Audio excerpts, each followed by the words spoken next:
सच्चे दिल से एनसीसी की वर्दी को, जिस तरह से आपने एनसीसी वर्दी पहन करके अपना कार्य करना है, कि आप सच्चे दिल से वो कर रहे हैं? जिस वर्दी को पहनने के लिए आप इतने उत्साहित हैं और जिस वर्दी को खड़े होकर के आप दुनिया को दिखाते हैं कि हम वर्दी वाले हैं, क्या उस वर्दी की तरफ और उस वर्दी के नाम पर जो आपने करना है देश सेवा, क्या आप कर रहे हैं?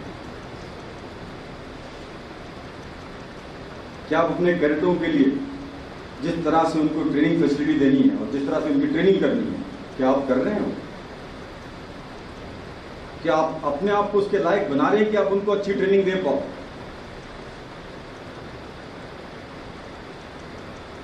इन सब का जवाब आपके खुद के पास है।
के सामने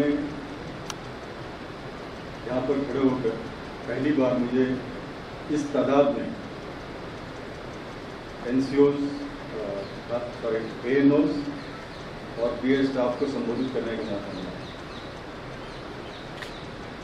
2020-2021 में कोरोना की वजह से इतने सारे एएनओज को मैं कभी मिल नहीं पाया था और शायद बीएड स्टाफ भी पूरी तरह से यहाँ प्रस्तुत नहीं हो पाता।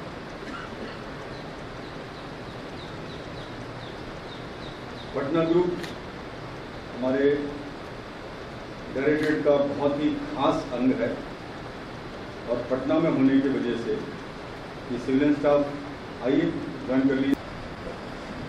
पिछले 2 साल के कार्यकाल में हमने एनसीसी और बिहार को बहुत नज़दीक से देखा और क्योंकि मेरे पास एनसीसी का 1 साल का इससे पहले तजुर्बा था तो इसको देखने ही नहीं, मुझे स्टडी करने का भी मौका मिला। एक तो होता है दूर से देखना, सीखना, समझना, दूसरा होता है समझ करके हम उसमें क्या अच्छाई और क्या तब्दीली ला सकते हैं, इसके ऊपर काम करें। तो मेरा सौभाग्य था कि मैं एक साल एनसीसी में गुजार चुका हूँ और यूथ के साथ काम करने का मुझे मौका इससे भी पहले मिला है। मैंने जब MBA किया था, मास्टर्स इन बिजनेस एडमिनिस्ट्रेशन, तो एज ए CEO जब मैंने ज्वाइन किया तो मेरे जितने बैचमेट्स थे वहाँ पे वो सारे 20-25 साल के लड़के लड़कियाँ थी। तो उनके साथ मुझे यूथ का जो सोचने का तरीका है, उनकी जो आशाएं हैं, उनकी जो एस्पिरेशंस हैं, उन सबको समझने का मौका भी मिला। तो इस वजह से मैंने सोचा कि क्यों ना इस तजुर्बे को इस्तेमाल करके बिहार और झारखंड में हम एनसीसी के लिए कुछ अच्छी चीज़ कर सकें। तो हमारा जब पोस्टिंग पहले बिहार में आया था तो सच बात यही कि हम थोड़े डिसअपॉइंटेड थे कि हमें अहमदाबाद जाने की इच्छा थी पर पोस्टिंग बिहार की हो गई। और बिहार के बारे में सच्ची बात यही है कि देश के बाकी जगहों में इतनी अच्छी राय नहीं है।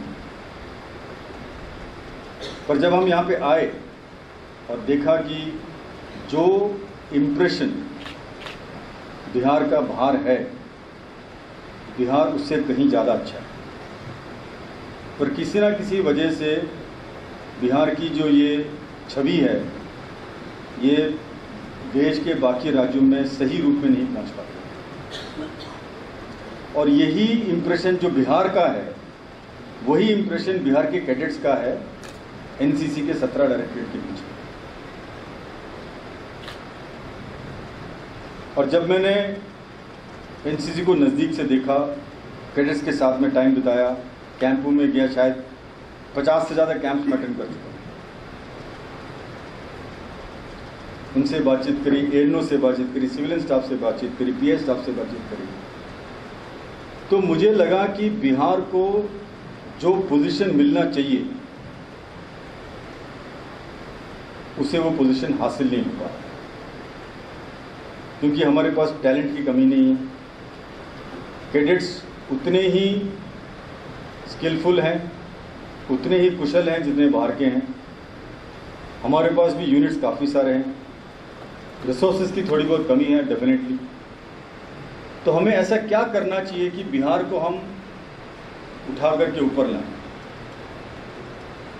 15 से 17 पोजीशन जो बिहार की आती है उससे बदलकर हम 10 से नीचे 5वें पोजीशन, 6ठे पोजीशन में आने की कोशिश क्यों ना करें। पर एक साल हमारा निकल गया कोरोना की वजह से। 2000 जून 20 से लेके दिसंबर 2000 या दिसंबर तो नहीं, एटलीस्ट जुलाई 2021 तक ट्रेनिंग में और कैडेट्स के डेवलपमेंट में हम ज़्यादा काम नहीं कर पाए, क्योंकि उसका मौका ही नहीं मिला। पर ये जो एक साल हमने दूसरा काम किया, हमें पता था ऐसा होने वाला है, तो हमने एक साल एनसीसी के इंटरनल एडमिनिस्ट्रेशन को ठीक करने में पूरी कोशिश करी, और इसका रिजल्ट, नतीजा आप सबके सामने दिख रहा है। आपके पास आज पूरे डायरेक्टरेट में गाड़ियां, जहां गाड़ियां होती नहीं थी, सारे यूनिट के पास नई गाड़ियां। उन यूनिट के पास नहीं है जिन्होंने अपना थोड़ा बहुत बैकलोडिंग जो करना था या क्लास 4 को डिक्लेयर करना था, जिन्होंने नहीं कर पाया उनके पास गाड़ियाँ नहीं आई। जिन्होंने अपना एक काम किया था सबके पास गाड़ियाँ, 80% यूनिट्स के पास नई गाड़ियाँ। ड्राइवर नहीं थे यूनिटों में, आज सबके पास ड्राइवर हैं। कोई यूनिट ऐसे नहीं जो नहीं कह सकते मेरे पास ड्राइवर नहीं। क्लर्क्स की कमी थी, डेटा एंट्री ऑपरेटर्स आपके पास पिछले 1 साल से आए, और अगले 10 दिन में 106 क्लर्क्स की पोस्टिंग इशू होने वाली, जो हमारे मंत्री जी खुद अपने हाथ से करेंगे। और आपके पास जो क्लर्क्स की कमी थी वो सब खत्म हो जाएगी। अब कुर्सियां खरीदनी पड़ेगी ज़्यादा,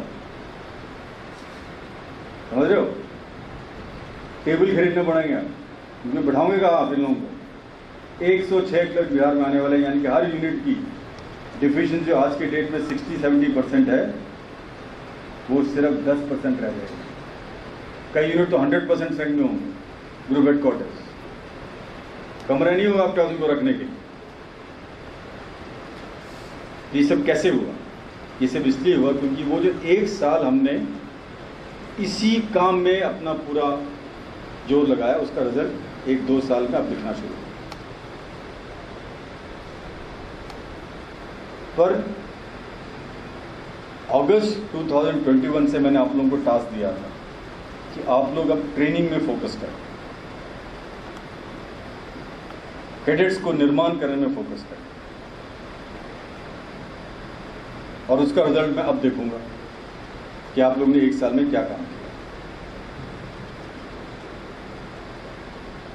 और ये रिजल्ट देखने के कई तरीके हैं।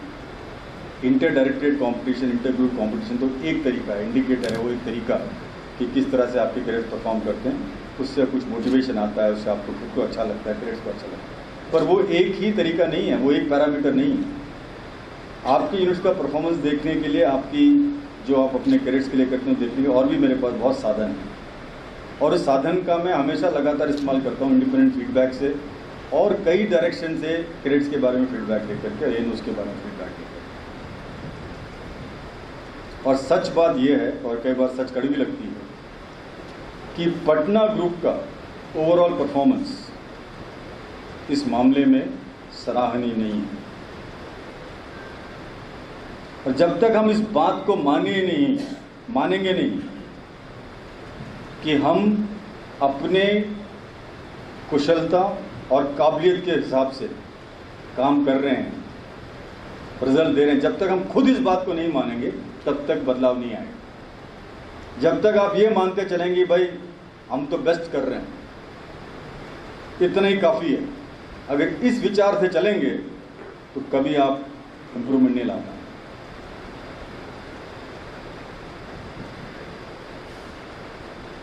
आपको मैं डिफरेंस बताता हूँ। बाकी राज्यों में जब हम एएनओज मांगते हैं, लेडी एएनओज या जेंटलमैन एएनओज कि हमें कैडेट्स को लेके जाना है किसी भी फंक्शन के लिए, किसी टूर्नामेंट के लिए, किसी सेंट्रल कैंप के लिए, वहाँ पे एएनओज की लाइन लगती है, सिलेक्शन करना पड़ता है। आरडी कैंप के लिए एएनओज का अलग सिलेक्शन ट्रायल होता है, कौन बेस्ट एएनओ सेलेक्ट होगा जाएगा। यहाँ पे हमें किसी तरह एएनओ को मनाना पड़ता है, चाहे वो कैडेट्स को आरडी के लिए जाना हो, टीएससी के लिए लेके जाना हो, आईडीएससी के लिए लेके जाना हो। और एक तो इंसिडेंट आप जानते ही हैं, एक लेडी कैडेट को ले जाने के लिए हम एक लेडी एएनओ नहीं पैदा कर पाए कि वो लेडी कैडेट जो पिछले 3 महीने से जी जान लगा करके फाइलिंग में अपनी पढ़ाई छोड़कर, अपना आराम छोड़कर कुछ करना चाहती है, उसको ले जाने के लिए एक दिन एक लेडी एएनओ खड़े नहीं हो पाई। और टिकट किसने देना है? अपने पैसे तो नहीं देना था। टिकट गवर्नमेंट दे रही है, पैसा गवर्नमेंट दे रही है, आपने सिर्फ उसके साथ ट्रेन में बैठ के जाना था, उसको छोड़ना था, वापस। कितना टाइम लगता है इसमें? आपकी खुद की बेटी होती, आप नहीं जाते? तो मैं क्या समझूं इससे? आप खुद बताइए, अंदर झांकिए। क्या आप सच्चे दिल से एनसीसी की वर्दी को, जिस तरह से आपने एनसीसी वर्दी पहन करके अपना कार्य करना है, क्या आप सच्चे दिल से वो कर रहे हैं? जिस वर्दी को पहनने के लिए आप इतने उत्साहित हैं और जिस वर्दी को खड़े होकर के आप दुनिया को दिखाते हैं कि हम वर्दी वाले हैं, क्या उस वर्दी की तरफ और वर्दी के नाम पर जो आपने करना है देश सेवा, क्या आप कर रहे हैं? क्या आप अपने कैडेटों के लिए जिस तरह से उनको ट्रेनिंग फैसिलिटी देनी है और जिस तरह से उनकी ट्रेनिंग करनी है, क्या आप कर रहे हैं? क्या आप अपने आप को उसके लायक बना रहे हैं कि आप उनको अच्छी ट्रेनिंग दे पाओ?